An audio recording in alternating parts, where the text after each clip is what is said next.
What's up, everybody, and welcome back to another video. I'm Chase Lee, and this is the top 10 films of 2019. I think as a whole, 2019 was fantastic. A lot of great years, very competitive by the months and even to the weeks, where I would see some stuff left and right, and then I'd be like, well, this is on the top 10, this is on the top 10. Well, okay, well, I gotta knock these two out. Oh, wait, another one's in there? Well, I gotta shift those around and put that. It's crazy. Hurt my head, and my anxiety just went through the roof. I'm pretty sure probably would have been hospitalized if I would have turned myself in. It just got that crazy. But yes, the top 10 films are here. I love doing these lists for you guys, and so let's get down to it. Couple things before I begin. One, let me know your list down below. I want to know why your list is awesome, and give me some of your picks and why my lists suck, because guess what? Top 10 lists never satisfy anybody, but you guys are here to know. You're curious, so I'm going to tell you. And the second thing is I have a cold. Trying to get over that, so I'm gonna go through this video pretty quickly. It's not gonna be a long video. Of course, I got like a t-shirt on. Obviously, I'm dressed casual, and there's a door missing off my closet. So as you can tell, this is a very just messy video, but it is what it is. So all right, before I get into my actual top 10, let me go ahead and start off with some honorable mentions and just show you how great of a year this year was. The Peanut Butter Falcon, A Beautiful Day in the Neighborhood, 4v Ferrari, Jojo Rabbit, Yesterday, Late Night, Honey Boy, High Flying Bird, Toy Story 4, John Wick 3, Avengers Endgame, Shazam, Spider-Man Far From Home, Brian Banks, The Two Popes, Brittany Runs a Marathon, Long Shot, How to Train Your Dragon 3, Missing Link, American Factory, Midsommar, Us to Dust, The Death of Dick Long, Booksmart, and Rocket Man. What a great year for film. And the top 10 here, it's a mix, but there is one distribution / studio that dominated everything, and I think you'll know what it is as soon as you hear some of the picks. But number 10, I'm going to go with The Lighthouse. This is the sea shanty Twilight Zone nightmare brought to us from A24 and director Robert Eggers. Stars Robert Pattinson, Willem Dafoe, two men in a lighthouse stuck in there for almost a 2-hour runtime, and we just get to see them go crazy. But gorgeous cinematography and score, and the acting is through the roof. It's just, if you love these type of weird horror films, I think you'll love this one. And I think back in 2015, I had The Witch, which was Robert Eggers' previous film, on my list as well. I think it was like number 9 or 10, so there you go. Number 9 is The Nightingale. This one comes from IFC and is directed by Jennifer Kent, and this one tells the revenge tale. A lady in 1829, something really bad happens to her family. Assault happens. It's really graphic stuff. I've seen a lot of movies in my days, guys, and there's not a lot of things that disturb me, and this movie disturbed me. But she's left for dead. She kind of wakes up, and she goes after these men that wronged her. She meets some people along the way that kind of help her with her journey, even help with their journey as well. It's a harrowing tale. It's a tale of brutality and rising out of the ashes, even in the darkness that swells around you, and kind of just doing what you think is right and just getting justice. It's just really hard to talk about, because it kind of hits you out of nowhere and it stays with you, and that's exactly why it's in my top 10. Like I said, it's a very graphic, brutal revenge film, but if you like those, and it's also in the 4:3 aspect ratio, really adhering to the time that it is set in. It's just a wonderful movie, very heavy to get through, but I still think really well done. Number 8 is The Irishman, coming from Netflix and director Martin Scorsese. I mean, come on, it's Scorsese. This is the gangster epic that we all knew that he could deliver. Towards the, he's gonna stop making films, eventually, and I would like to think this is his last gangster film that he's gonna do. It's very somber. It's very reflective. One man, giving us the story of his life, but ultimately realizing that he's been alone his entire life, and was it all worth it in the end? He thinks it has, but you're sitting there as an audience member going, I don't think so. Robert De Niro, Al Pacino as Hoffa, Joe Pesci, wonderful performances. In the 3.5-hour runtime, I know it's gonna turn away a lot of people, but I think since it is on Netflix, you can pause it and go away. But if you watch it in one sitting and you like these type of movies or Scorsese films, I think you're going to know that he always edits his films, very precisely. Thelma Shoemaker, wonderful editor, probably one of the best of all time. She's worked with him on most of his projects.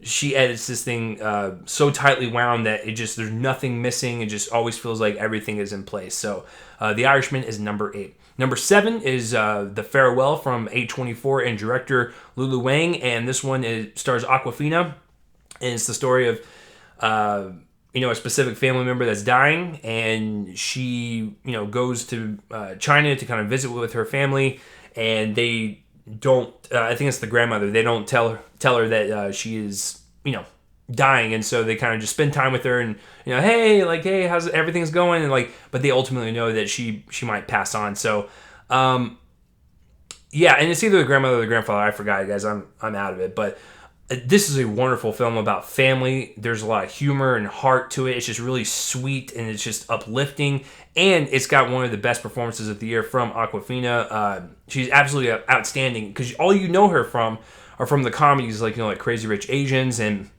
Ocean's 8, and she's even in the new Jumanji movie, and she's really entertaining when she's in those movies. But it is nice to see a turn where she has that kind of spark to her, that comedic wit, but also a very kind of developed and deep emotional side to this movie. It was very unexpected, but I really enjoyed it. Number 6 is a very, very powerful film that I just caught late in the year. A24's, once again, Waves from director Trey Edward Schultz. This one, Kelvin Harrison Jr., Sterling K. Brown, Taylor Russell. It's about a family that we kind of just follow the son for a little bit. Kelvin Harrison Jr., he's an athlete, and he just starts going down this really dark rabbit hole that we see him it just gets worse and worse, and something happens to him, and then we shift the story to another family member, so we get kind of different perspectives, we get different viewpoints. And it caught me off guard. It's a very powerful, emotional movie. Just kind of dealing with a lot of different things that some people might go through, within a family. Kelvin Harrison Jr.'s got a lot of pressure on him. His dad pushes him, so he's really kind of abrasive like that. Taylor Russell, kind of sits in the background, and she just wants to get good grades in school and just kind of live her life, but this is kind of like a little time bomb in her family that's happening. I don't know. It's just everyone's different, but, we're all kind of seeing like how everyone reacts to everything. And I don't know, it's just a really great kind of family drama. So I don't know what else to say. Really great performances as well from Sterling K. Brown, Kelvin Harrison Jr., and Taylor Russell. I would recommend Waves quite a bit. Number 5, if you forgot your coffee that morning, you can watch Uncut Gems and get your injection of anxiety, and then your heart rate will go up. But once again, from A24 and from director Josh and Benny Safdie, and this one tells the story of Adam Sandler's character, who is a serious gambling addict.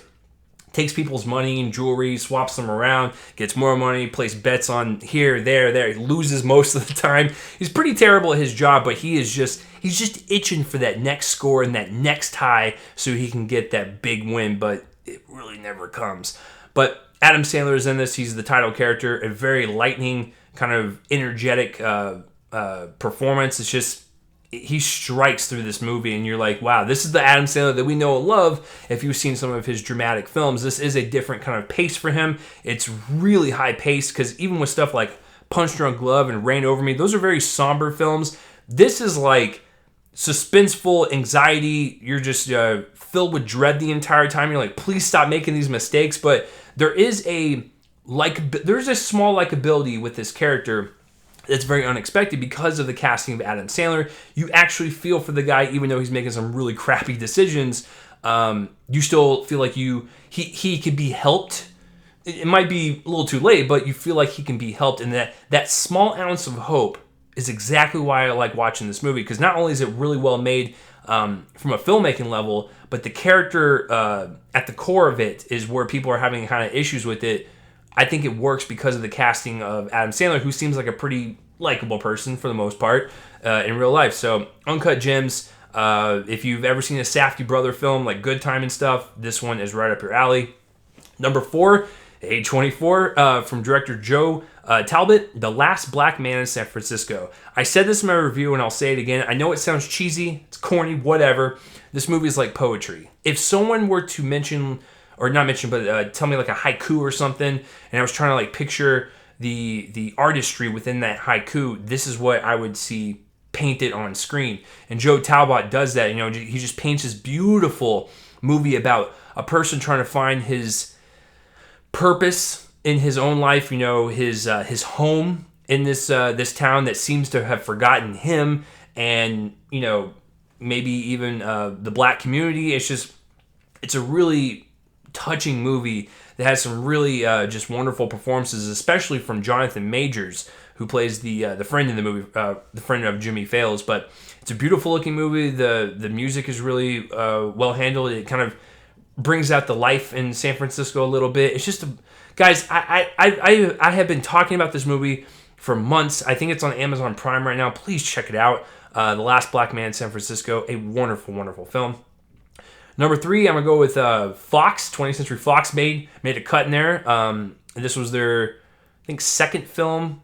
Might have been third. I'm not really sure, but the second or third film after the Disney acquisition under the Disney name, Ad Astra, from director James Gray. And this one, Brad Pitt goes to find his father in space.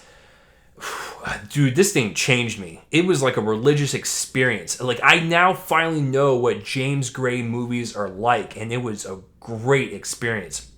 The visual effects are out of this world. I thought this was going to be the winner for visual effects, and it still is in my mind, but I don't think the Academy is going to recognize it. But wonderful visual effects, really kind of human story at its core. We have a commanding Brad Pitt performance, who is like an egg in this movie. He's just very stern, very hard-shelled, but just one light crack, we get to see him kind of spool out a little bit with his emotions. I don't know, it's a very reserved performance for him, but really well done.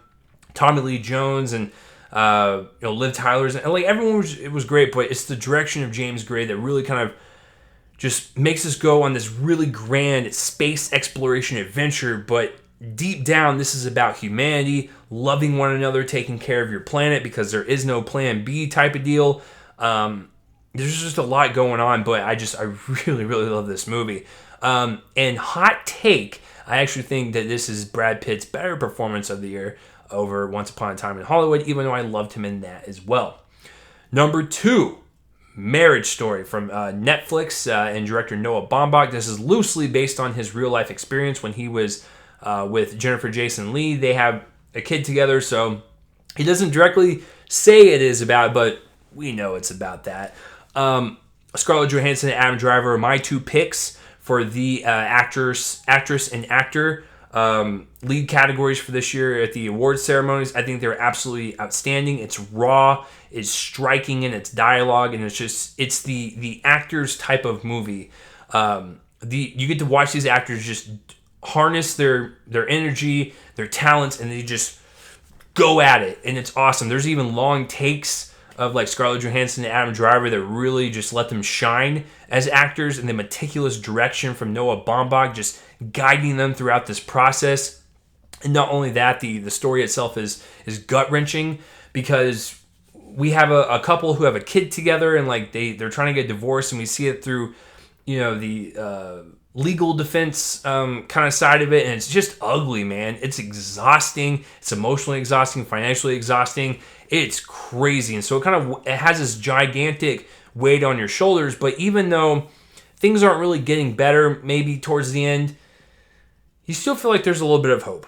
And I think that hope comes from Randy Newman's score. And I know a lot of people are a little hesitant on that score. I mean, I get it, but I think it works for me. But Marriage Story is a dream movie for any aspiring actor out there or any aspiring writer. This is your movie to watch, and it's just a really engaging story. And the 21st century version, of 20. I don't even know what year is this, guys? Of Kramer versus Kramer. So it's this kind of modern version of that. And there you go. And my number 1 film, my favorite film, I thought about it for a while. It's on most everybody's list, probably in the top 3 or even their favorite film of the year. It's Parasite. This one comes from Neon and is director Bong Joon-ho, and this one tells the story of a family who kind of sneakily gets their way into the lives of a rich family, and that's all I'm gonna say, because this movie will take you on a roller coaster ride from start to finish, and you won't know what's coming. The element of surprise is the most enjoyable thing about this thing, because as film critics or, people that love film, we see hundreds of movies a year. It's really hard to surprise people. And so this one did that. And it takes you, left turn, right turn, does a 360, throws you over there, does a U-turn, and you're like, this is crazy, but it all makes sense, and it really is just a masterclass in storytelling. Bong Joon-ho has a control over this movie that's really, really impressive. I mean, from the acting to the writing to the way he directs this thing, the tone within scenes, the tone control that he has throughout the entire movie, making something darkly funny and then switching over to terrifying to something really sweet and dramatic. Like, that's really hard to do, and he does that with this film. They built this house from scratch, so it's really great production design and probably one of my top picks for awards consideration. And once again, if you build a set like that, you're able to control camera movements and lighting and everything. It's just, once again, it's all about control and just really making sure this story that does go everywhere is able to have a through line. And Bong Joon-ho does that, which I actually think, I don't bust out the M word that much, but out of my top 5, I would say the top 3 are masterpieces. And I think they will be regarded as such later down the road, even if they aren't right now. But Parasite, man, it just knocks you on your butt. And you're like, what was that? And the cool thing is, when I saw it in theaters, there was maybe 15 people in there, all mixed ages, elderly, middle-aged, teenagers. Everyone was stunned. They were floored by some of the plot turns and some of the things that were happening. Even that third act, that's amazing. That is hard to do, especially from a film that's not even made here. Foreign films are really hard to kind of break through American audiences. I'll go watch them because I'll watch anything, but like, it's hard to get anyone to watch a foreign film with subtitles. I am so glad this movie is getting a lot of love. It deserves it. It is my favorite film of the year. So just to recap, number 10, The Lighthouse. Number 9, The Nightingale. 8, The Irishman. 7, The Farewell. 6, Waves. 5, Uncut Gems. 4, The Last Black Man in San Francisco. 3, Ad Astra. 2, Marriage Story. And 1, Parasite.